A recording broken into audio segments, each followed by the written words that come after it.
Okay, this is going to be a very short video and very straight to the point.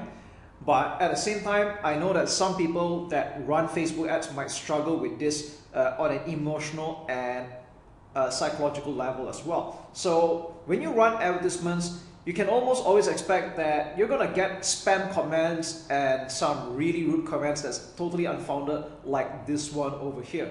Now, I just want you to know that this is part and parcel of running Facebook ads, because when you run ads, it's always going to a cold audience, and some of them might just project their insecurities or their negative thoughts onto your post, no matter how well intentioned you are.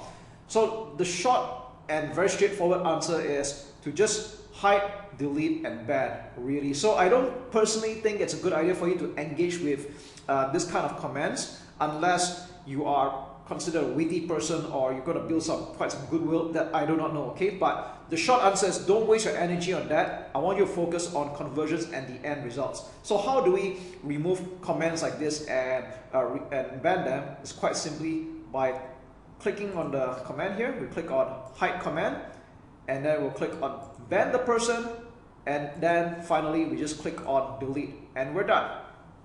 Simple.